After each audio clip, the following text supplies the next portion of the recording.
ஆண்டவராகிய இயேசு கிறிஸ்துவின் நாமத்தில் அன்பின் வாழ்த்துக்கள். இந்த நாள் காலை மன்னா தியானிப்பதற்காக எடுத்துக்கொண்ட வேத வசனம் பிலிப்பியர் 4ஆம் அதிகாரம் 19வது வசனம். பிலிப்பியர் 4ஆம் அதிகாரம் 19வது வசனம். என் தேவன் தம்முடைய ஐஸ்வர்யத்தின்படி உங்கள் குறைவை எல்லாம் கிறிஸ்து இயேசுவுக்குள் மகிமையிலே நிறைவாக்குவார். நம்முடைய தேவன் நம்முடைய குறைகளை நிறைவாக்குகிறதான தேவன். நாம் குறைகளோடு வாழும் பொழுது நம்மை நிறைவாய் ஆசீர்வதிக்கிற தேவன் நம்முடைய தேவன். நம்முடைய தேவனுக்கு பல பெயர்கள் உண்டு. அதிலே உண்டு அவர் குறைவை நிறைவாக்குகிறதான தேவன். ஏனென்றால் என் தேவன் ஐஸ்வர்ய சம்பன்னர் என்று நாம் வேதத்திலே வாசிக்கிறோம்.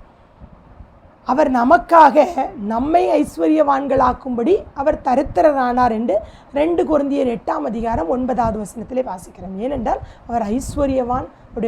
அவருடைய பின்னணியங்கள் ஐஸ்வர்யம் உள்ளது. அவர் மரிக்கும் பொழுது ஐஸ்வர்யவான்களோடு அடக்கம் பண்ணப்பட்டார் என்று வாசிக்கிறோம். என் தேவன் ஐஸ்வர்ய சம்பன்னர்.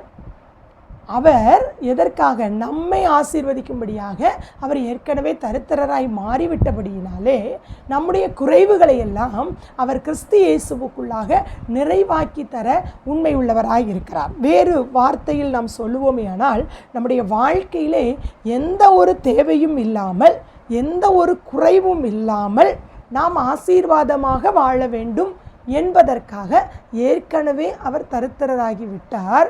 எனவே நமக்கு நம்முடைய வாழ்க்கையிலே குறைவுகள் இல்லை. குறைவை எல்லாம் தேவன் நிறைவாக்கி விட்டார். ஆனால் நாம் எப்பொழுதும் குறைவோடு கூட தான் வாழ்ந்து கொண்டிருக்கிறோம். என் வாழ்க்கையில் ஒரு நிறைவு இல்லை. எவ்வளவு சம்பளங்கள் நான் வாங்கினாலும் எனக்கு ஒரு நிறைவு இல்லை. எவ்வளவு வருமானங்கள் வீட்டிற்கு வந்தாலும் நான் குறைவுபட்டு விடுகிறேன் என்று நாம் அநேக நேரத்தில் சொல்லுகிறோம், நாம் நினைக்கிறோம். ஆனால் என் தேவன் தம்முடைய ஐஸ்வர்யத்தினாலே நம்ம எல்லாரையும் ஐஸ்வர்யவான்களாய் மாற்றி நம்முடைய குறைவுகளை எல்லாம் அவர் நிறைவாக்குவதற்கு உண்மை உள்ளவராக இருக்கிறார். ஒரு பிள்ளைகள் பெற்றோரிடத்தில் கேட்பதையெல்லாம் வாங்கி கொடுப்பதில்லை.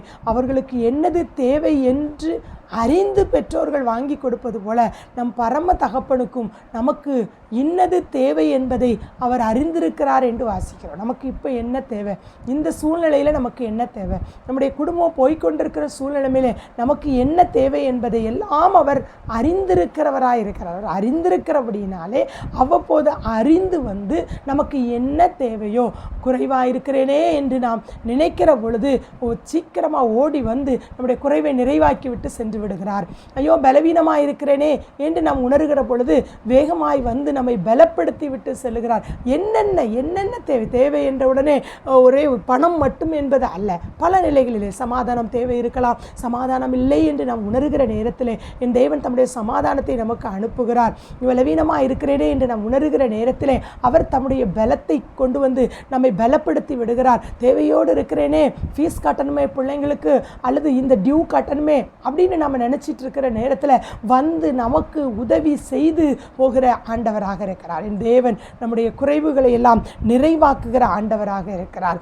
மத்தேயு எழுதின சுவிசேஷம் 6ஆம் அதிகாரம் 33வது வசனத்தில் முதலாவது தேவனுடைய ராஜ்யத்தையும் அவருடைய நீதியும் தேடுங்கள், அப்பொழுது இவைகளெல்லாம் உங்களுக்கு கூட கொடுக்கப்படும் என்று வாசிக்கிறோம். நம்ம செய்ய வேண்டியது அவரையும் அவருடைய ராஜ்யத்தையும் நாம் தேடுவோமே ஆனால், ஆண்டவருக்கு முக்கியத்துவம் கொடுப்போமே ஆனால், முதலாவது அவரை நாம் தேடுவோமே ஆனால், முதலாவது அவரை நேசிப்போமே ஆனால், நம்முடைய முதல் எல்லாமே அவருக்கு நாம் செலுத்துவோமே ஆனால், அவர் நமக்கு இருக்கிற எல்லா குறைவுகள், என்னுடைய வாழ்க்கையின் குறைவுகள், குடும்பத்தின் குறைவுகள், பிள்ளைகளின் குறைவுகள், அது எதுவாக இருந்தாலும் எல்லாவற்றையும் நிறைவாக்கி தர என் தேவன் உண்மை உள்ளவராயிருக்கிறார். நம் உலக பிரகாரமான தகப்பன் நமக்கு ஐஸ்வர்யத்தை தராமல் இருக்கலாம், சேர்த்து வைக்காமல் இருந்திருக்கலாம், அல்லது தருவதற்கு அவருக்கு திராணி இல்லாமல் இருக்கலாம். நம் பரம தகப்பன் அவர் ஐஸ்வர்ய சம்பன்னராய் இருக்கிறபடியினாலே ஒரு நாளும் நம்ம தரித்திரனாக வேண்டும் என்கிற அவசியம் இல்லை.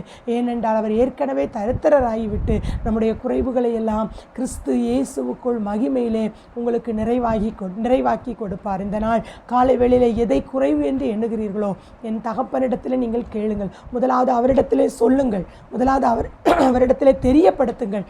நிச்சயம் நிச்சயமாக அவர் உங்களுக்கு எல்லா குறைவுகளையும் நிறைவாக்கி, உங்கள் குடும்பத்தில் இருக்கிற பிள்ளைகளுடைய வாழ்க்கையில் இருக்கிற உங்களுடைய சரீரத்தில் இருக்கிற குறைவுகளாக இருக்கலாம், அல்லது பொருளாதாரத்தில் இருக்கிற குறைவுகளாக இருக்கலாம், வாழ்க்கையில் இருக்கிற குறைவுகளாக இருக்கலாம்.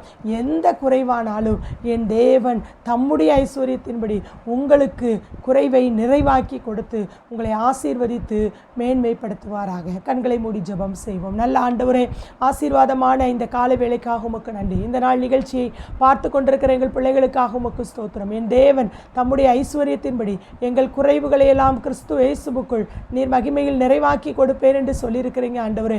பல நிலையிலே குறைவோடு இருக்கலாம் ஆண்டவரே. நீர் ஐஸ்வர்ய சம்பனராய் இருக்கிறீர். நீர் ஐஸ்வர்யம் உள்ளவராய் இருந்தும் எங்களுக்காக நீர் தரித்திரரானீர் என்று வாசிக்கிறோம். எனவே எங்களை வாழ வைக்கும்படி, எங்கள் குறைவை நிறைவாக்கும்படி நீர் எங்களுக்காக வந்த தேவன். எங்கள் பிள்ளைகளுடைய வாழ்க்கையிலே அவர்கள் எதை குறைவு என்று எண்ணுகிறார்களோ அதையெல்லாம் என் தேவன் நிறைவாக்கி கொடுத்து நீர் ஆசீர்வதிப்பீராக. அவர்கள் முதலாவது உம்மையும் உடைய ராஜ்யத்தையும் தேடி அதன் மூலம் கிடைக்கிற எல்லா நன்மைகளையும் ஆசீர்வாதங்களையும் பெற்றுக்கொள்ள கர்த்தர் கிருபை செய்யும். ஒரு நிறைவே என் வாழ்க்கையில் இல்லை, என்றைக்கும் குறைவுதான் என்று ஏங்கிக் கொண்டிருக்கிற ஒவ்வொருவரையும் இந்த நாளிலே என் தேவன் அவருடைய குறைவுகளை நிறைவாக்கி அவர்களை நீ சந்தோஷப்படுத்த வேண்டும் என்று நாங்கள் ஜெபிக்கிறோம். இந்த நாள் அவர்களுக்கு ஆசீர்வாதமாக இருக்கட்டும்.